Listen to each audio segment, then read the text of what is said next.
नमस्कार, कप्पीज रेसिपीजमध्ये आपलं स्वागत आहे।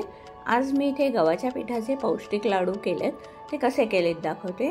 त्यासाठी मी इथे 3 कप गव्हाचं पीठ घेतले। गव्हाचं पीठ म्हणजे चपातीला वापरतो ते नाही घेतले। हे गहू मी जाडसर असे दळून आणलेले रवाळ पीठ आहे हे।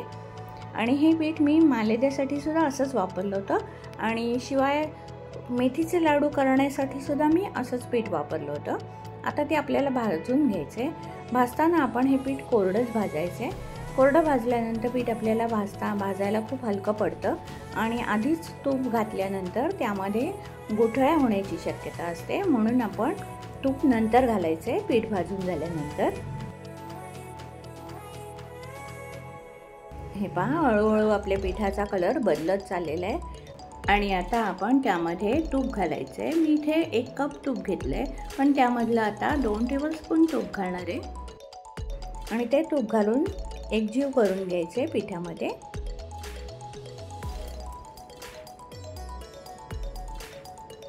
आणि तूप आपण एकदम घालायचं नाही, आपल्याला लागेल तसं आपण तूप घालून घ्यायचे त्यामध्ये। हे पहा, तुम्हाला आता पिठाचा कलर बदललेला दिसत सुद्धा असेल। खूप छान भाजलंय पीठ आणि मला इथे खमंग वास सुद्धा येतोय त्याचा। आणि आता अजून आपण त्यामध्ये 1.5 टेबलस्पून तूप घालून घ्यायचे आणि पुन्हा एकत्र करून घ्यायचे तूप। हा पहा, गव्हाच्या पिठाचा कलर बघा किती सुंदर आलेला आहे।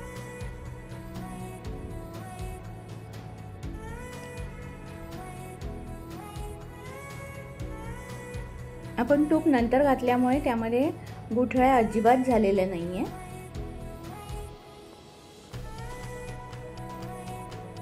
इथे आपलं पीठ भाजून झालेलं आहे। मी आता ते मोठ्या कढईमध्ये घालते।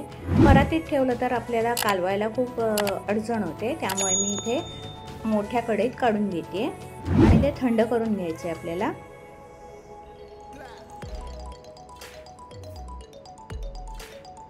आता हे पीठ आपण थंड करायला ठेवूया।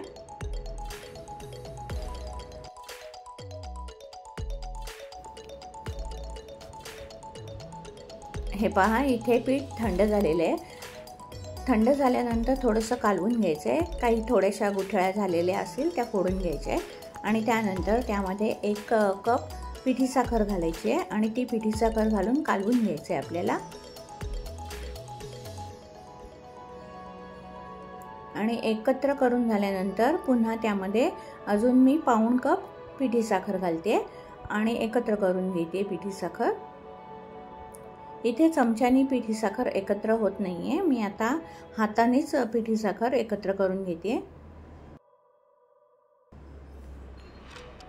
हाताने पिठी साखर एकत्र केली तर व्यवस्थित एकत्र होऊ शकते, त्याच्यामुळे हातानेच पिठी साखर एकत्र करायची।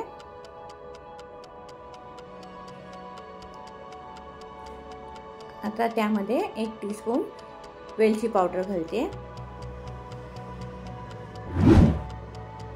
वेलची पावडर घालून एकत्र करून घ्यायचे आपल्याला।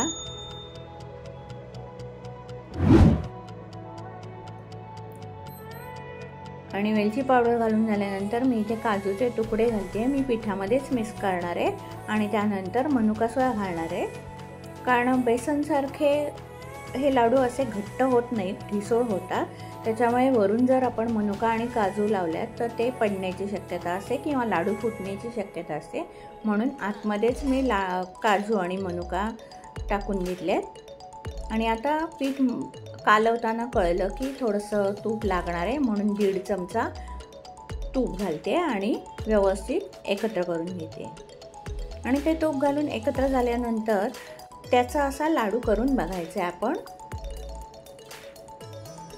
लाडू वळला जातोय की नाही ते आपल्याला कळतं।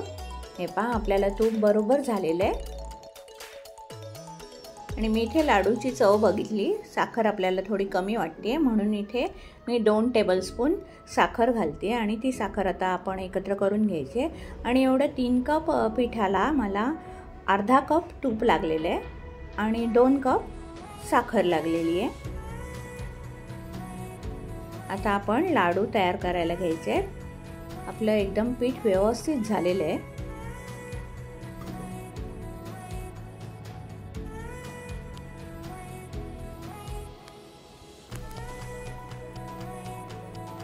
आपण बेसनचे लाडू एका हातामध्ये करू शकतो, पण हे लाडू एका हातात नाही करता येत आणि असं एका मुठीने आपण अंदाजाने घ्यायचे, एका मुठीच्या अंदाजाने घ्यायचे म्हणजे लाडू सगळे एकसारखे होऊ शकतात। आणि आता बघा हे नुसत्या एका मुठीने होणार नाही आहे, हे लाडू करायला आपल्याला 2 हात लावायलाच लागतात।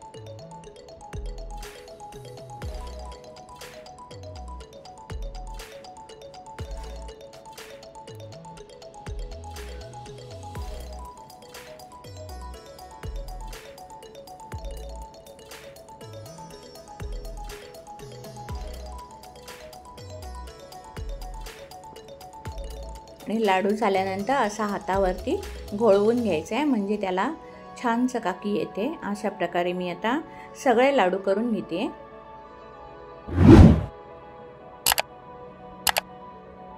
हे पहा माझे सगळे लाडू तयार करून झालेले आहेत। शेवटचे 1-2 पुन्हा करून दाखवते तुम्हाला लाडू।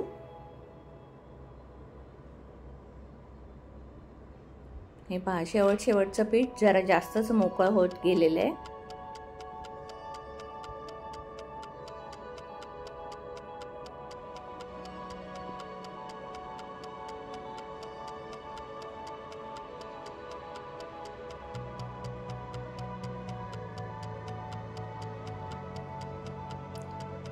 अशा प्रकारे 3 कप पिठामध्ये 19 लाडू तयार झालेले आहेत, एका साईजचे झालेले आहेत।